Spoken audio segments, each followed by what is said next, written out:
Então, retornando, então, o nosso encontro da aula 12, a professora Nanda, e agora nós vamos entrar, então, numa fase na qual nós vamos comentar a apresentação, então, sobre o treinamento de força rápida e pliometria apresentada pela Gabriela Becker e o Alan Trois. Bom, Gabriela, vou me dirigir a ti, né, porque tu está presente aqui. Acho que aquele conceito inicial ali que vocês trouxeram sobre definição de força, né, de certa forma fugiu um pouquinho do tema, porque ali aquela definição trazia para um conceito de força máxima, não é nenhum demérito, né, mas assim, voltando, né, para o foco mesmo do seminário de hoje. E quando a gente vai pensar em força potente, dificilmente a gente vai pensar em isometria, né? Porque a gente está pensando em produção de força, né? Então, força rápida, né? Então, assim, tu tem que ter, ou no movimento excêntrico ou no movimento concêntrico, de certa forma, a isometria não estaria sendo contemplada, né? Nessas expressões de força rápida. Quando a gente fala ali, quando ele trouxe o Alan ali naquela primeira fase, as adaptações, né? Então, assim, tanto respostas hipertróficas quanto respostas de adaptações neurais vão estar acontecendo, né, como princípios da adaptação do treinamento de força rápida. Os estudos mostram que os treinamentos de força rápida elas tendem a um nível de hipertrofia um pouco aquém do que quando a gente vai comparar a treinamentos específicos voltados para a isometria, para a hipertrofia, mas capaz de produzir hipertrofia. Então, é um método que também vai ter respostas hipertróficas. E lembrando que a hipertrofia, então, está relacionada, então, a esse aumento, né, do tamanho da fibra muscular, e não um aumento no número de fibras musculares, e sim as adaptações neurais, que vai estar, sim, relacionado ao aumento do recrutamento de unidades motoras sendo utilizadas naquele padrão de movimento. E aí volta um pouquinho porque a gente conversou na aula passada ali sobre, né, essas adaptações neurais no sentido intramuscular e intermusculares. Então, essas adaptações neurais vão estar sendo contempladas nesses dois aspectos, né? Tanto no recrutamento quanto também numa diminuição da ativação de antagonistas, né? Então, assim, de forma a tornar aquele movimento mais eficiente.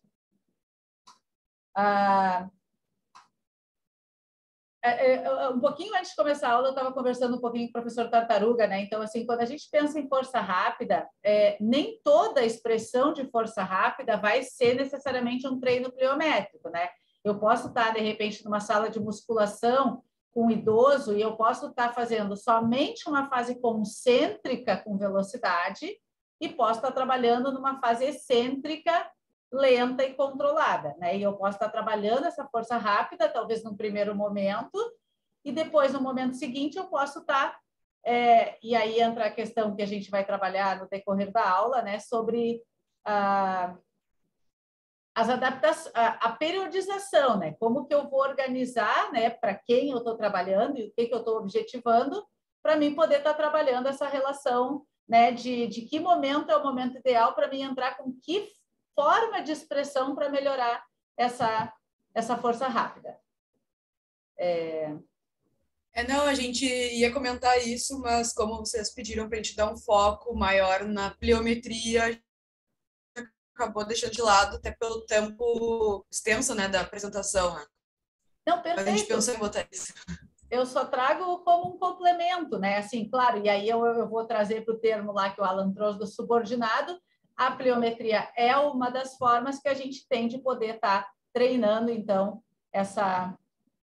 eu vou trazer aqui um gráfico, né? E vai trazer um pouquinho daquilo que o Alan trouxe ali sobre a questão que a pliometria ela vai estar, então, nesse meio do caminho, né? Lá quando a gente vai pensar entre máxima capacidade de produção de força e máxima capacidade de produção de velocidade, né? Então, ele realmente está nesse meio termo. Então, vamos pensar ali numa força máxima, né? Que eu vou ter ali aí eu vou estar em faixas, né? De capacidade de resistência de repetições máximas entre 100% e 90%, que foi o que a gente viu na aula de terça, e eu vou ter aqui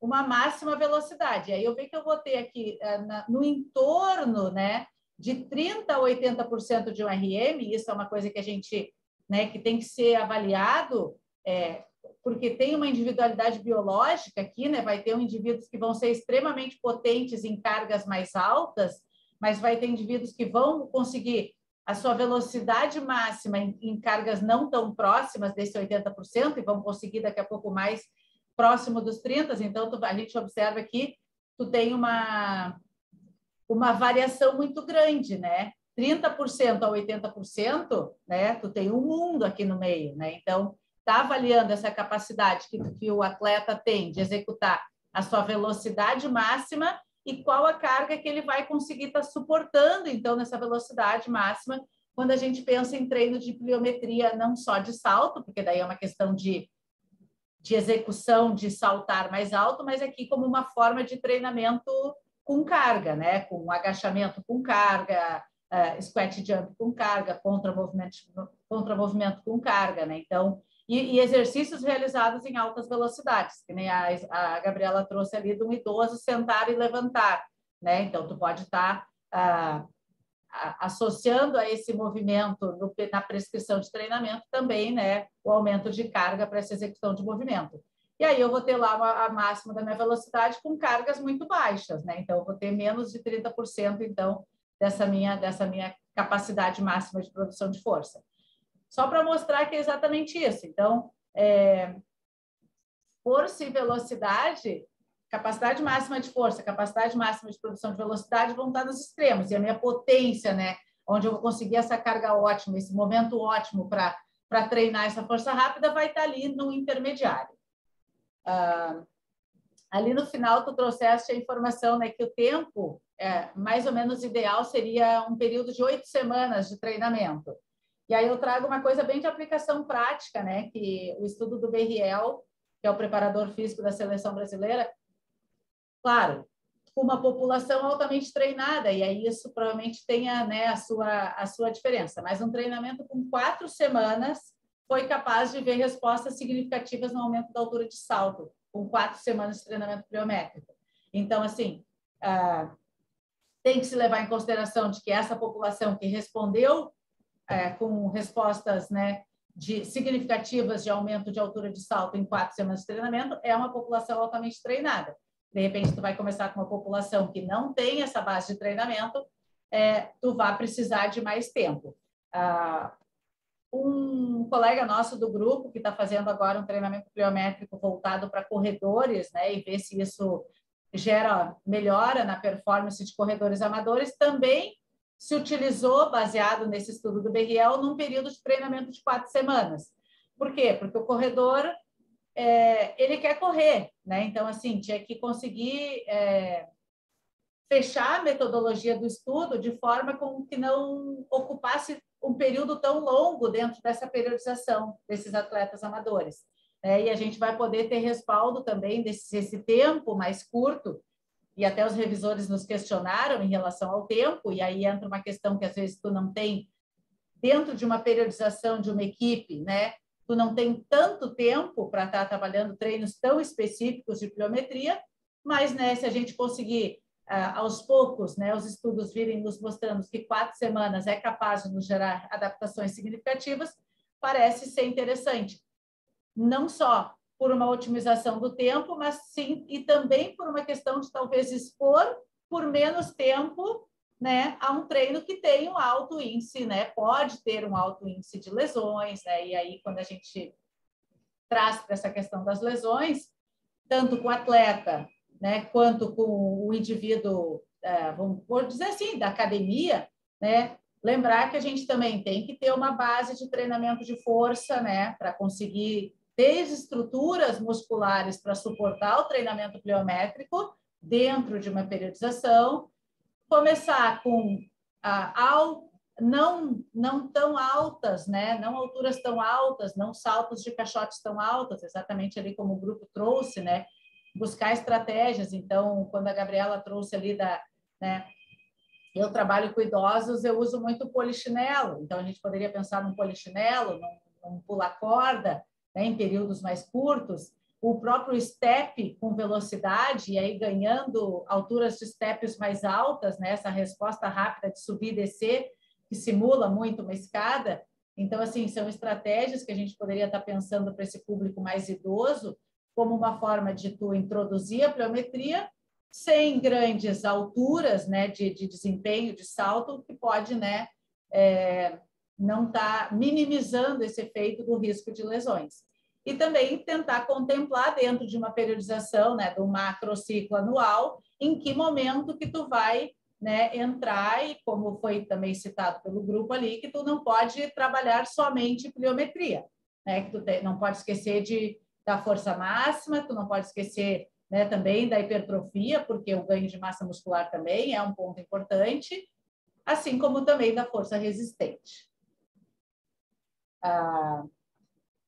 Ali, quando tu falaste dos gestos em relação ao voleibol, claro que a gente pensa no desempenho da cortada, né, naquele gesto final que vai levar ao ponto, né, a execução do ponto mesmo, mas, na realidade, o salto no voleibol está associado a quase todos os gestos esportivos. Ele é o gesto esportivo mais importante, né, quando a gente pensa em definição, em desempenho, né, desempenho de equipe. Aí ele está associado ao bloqueio, ele está associado muitas vezes ao saque-viagem, a própria recepção, às vezes num gesto mais alto. Então, assim, ele não está associado única e exclusivamente ao gesto da cortada, e sim nesse contexto todo, né, no voleibol, e assim como no basquete, ele vai estar associado a vários contextos dentro desse momento esportivo.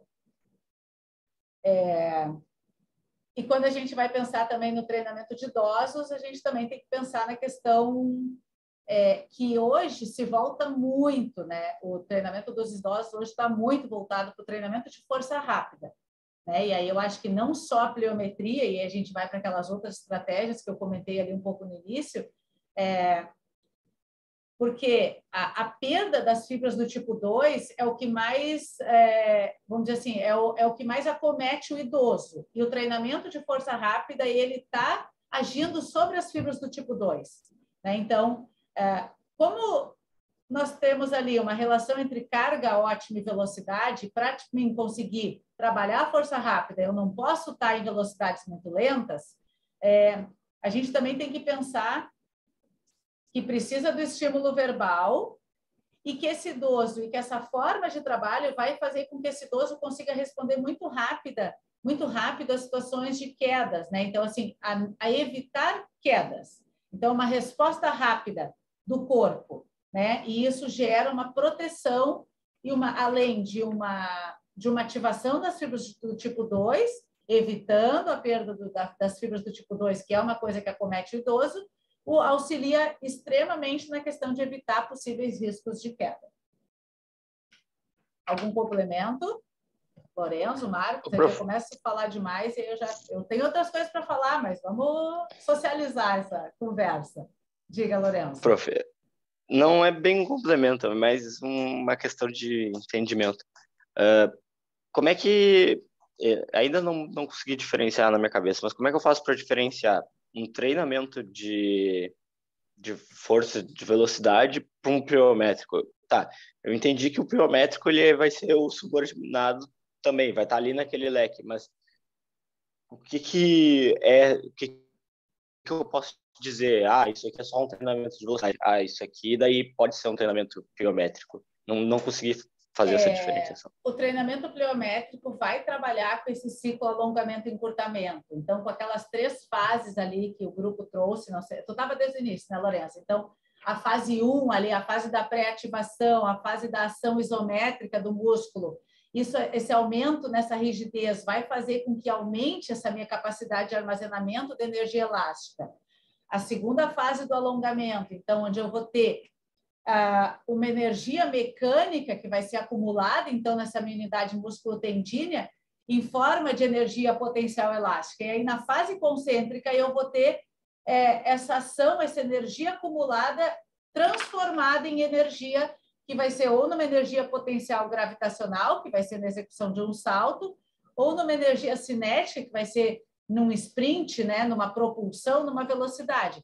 Então, essas 3 fases, vamos dizer assim, que essa utilização desse ciclo alongamento e encurtamento e utilizando desse mecanismo potencial elástico vai definir o treinamento pliométrico? Ele é uma forma de estar treinando força rápida, mas não a única forma de estar treinando força rápida.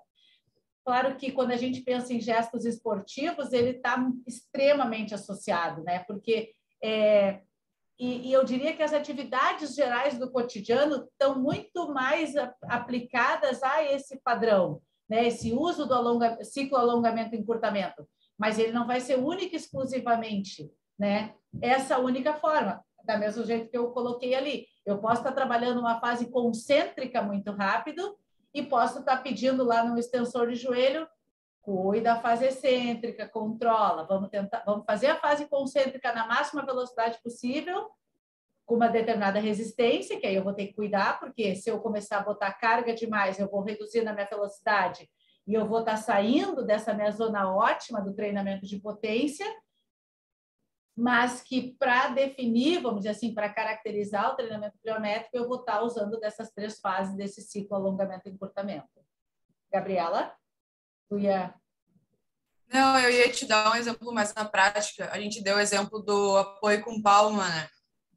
Toda vez que tem essa freada, né, e a explosão no chão, tu vai usar o ciclo. Mas, por exemplo, tu tá fazendo um supino, tu pode ou não usar o ciclo, dependendo da velocidade que tu faz. Tu vai descer devagar, não vai, essa energia armazenada vai ser dissipada.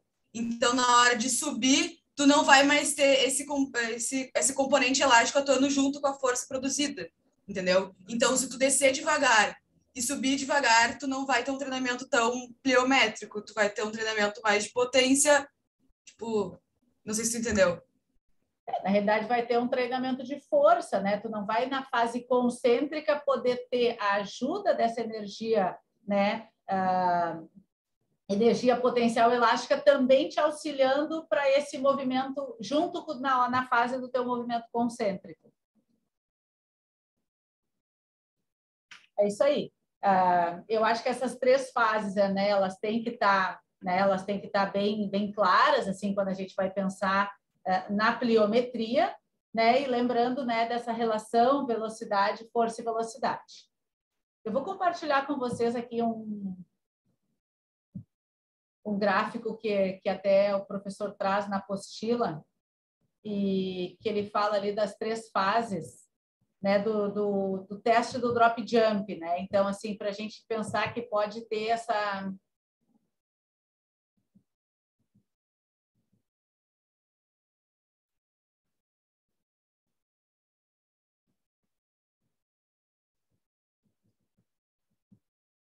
Então, né, a gente vê aqui. Então, eu vou tem um estudo que é feito no grupo, eu até vou comentar quando eu falar no meu tópicos especiais, que buscou entender uma relação ótima ali entre a altura do squat jump e do contra-movimento jump. O squat jump, ele é um salto agachado, né? Ele é um salto da qual tu parte da posição agachada com a mão na cintura e executa o salto. Ele tem muito pouco desse mecanismo, desse componente elástico, né? Tu tem praticamente só uma ação concêntrica. E o contra-movimento jump, que é o salto na qual tu parte da posição de pé, faz o agachamento e depois executa o salto, ele entra com esse componente do mecanismo, né, do CAI. E aí, esse estudo buscou entender essa relação, né? Então, assim, quanto de... eu tenho a altura do salto otimizado no contra-movimento jump quando a gente pensa em relação ao squat jump. E nisso eu tenho que ter uma certa diferença ali, que se dá em torno de 10% mais alto o contramovimento em relação ao squat jump. E essa diferença mostra a capacidade de estar usando esse ciclo alongamento e encurtamento. Quando tu tem atletas muito próximos do squat jump e do contramovimento jump, provavelmente ele tem que ser treinado para melhorar essa capacidade de transferência, né? Ele tem uma capacidade concêntrica de executar o salto boa, mas ele não está usando esse mecanismo elástico de forma tão eficiente. E aí, identificando essas diferenças ou essas não diferenças, tu estaria entendendo, né, onde que tu está precisando trabalhar mais ou se está com uma deficiência da utilização desse ciclo alongamento e encurtamento. Esse gráfico aqui, que faz parte, né, da apostila ali que o professor compartilhou com vocês, né, Então, ele mostra que é uma das formas, né, de estar se avaliando esse ciclo alongamento e encurtamento num teste de drop jump. Então, quando a gente bota alturas mais baixas ali, entre 0 e 20 centímetros de altura do drop jump, e ali na apresentação a Gabriela mostrou o salto do drop jump, então é o salto que tu sai de cima do caixote, né? Lembrando que tu não salta, né, para cima do caixote para depois cair no chão, tu simplesmente cai do caixote no chão, e aí esse tempo de reação do solo e o salto seguinte. Quando eu trabalho, então, com alturas até aproximadamente 20 centímetros, eu vou ter, né, uma potência muscular e uma ação, então, desse ciclo alongamento e encurtamento lento. Quando eu tenho alturas ali entre 20 e 40 centímetros, eu vou estar num ciclo alongamento e encurtamento rápido. O tempo de reatividade, né, de encostar o pé no chão e já voltar, é muito rápido. A transferência dessa minha energia potencial elástica se dá de forma muito eficiente. E aí, quando eu tenho alturas aqui acima de 40 centímetros, eu já vou ter de novo, né, uma diminuição, né, desse meu ciclo alongamento e encurtamento. Eu vou ter uma potência negativa, né, então, ou excêntrica. Lembrando que, dependendo de quem eu estou trabalhando, eu vou buscar a estratégia. Eu vou trabalhar mais no ciclo alongamento e encurtamento lento. Quem é a minha população e o que ele precisa, né? Então, assim, normalmente, se começa trabalhando um ciclo alongamento e encurtamento lento, eu vou ganhando a capacidade dessa transferência, né, dessa minha energia potencial elástica, para depois eu chegar, né, então, nessa fase de treinamento, onde eu vou começar a trabalhar num ciclo alongamento e encurtamento rápido. Essa fase 3, ela pode ser trabalhada, mas nem sempre ela vai ser trabalhada. Então, assim, com o idoso, dificilmente tu vai chegar aqui, tu vai expor ele a um risco, né? Um aumento de incidência de lesões com saltos tão altos. Mas quando a gente vai pensar assim num salto triplo, num salto em altura, provavelmente esse atleta vai precisar chegar, né? Se eu tenho um lastro, né, uma base de treinamento pliométrico grande, e que eu sei que, de repente, meu atleta de vôlei ele pode chegar nesse padrão aqui, tu também pode estar trabalhando. Então, assim, essa é uma das formas, né, que eu posso estar avaliando essa minha... entendendo que eu posso ter esse ciclo alongamento e encurtamento lento ou rápido. O contramovimento jump está mais associado a esse cai lento, né? E o drop jump, então, está mais associado a esse cai rápido. Claro que aqui vai depender do banco, da altura do banco. E quando se faz avaliação de atletas no drop jump, se tu tiver uma plataforma de força, tu consegue ter o tempo de reação do solo, né? Então, busca-se que esse atleta seja extremamente reativo, né? E se trabalha com alturas de banco a achar o ponto ótimo da reatividade. Então, é menor tempo de contato, milissegundos de contato com essa plataforma ou com esse tapete de contato, para estar entendendo se ele está tendo essa capacidade. Porque, de repente, eu aumento o banco e ele tem um tempo de contato muito grande no solo. E aí eu já não vou mais estar conseguindo, né, atingir esse ciclo alongamento, encurtamento rápido. Até por medo, né? Porque às vezes é tão alto que tu fica meio nervoso de cair, fazer algum tipo de lesão.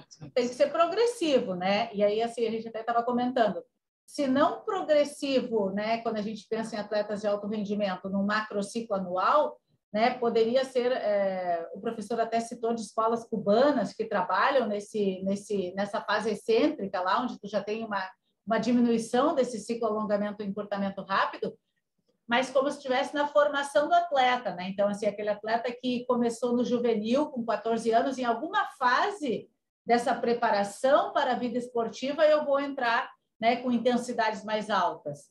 Mas quando o atleta está já na fase adulta, vamos pensar, eu vou trazer um atleta de vôlei porque é o que eu estudo. Ele já tem um volume de saltos muito grande na sua prática, dentro da sua necessidade de treinamento, da sua necessidade de jogos, que daqui a pouco não vale a pena eu expor ele a um treinamento tão intenso e correr o risco de aumentar, né, aumentar lesões.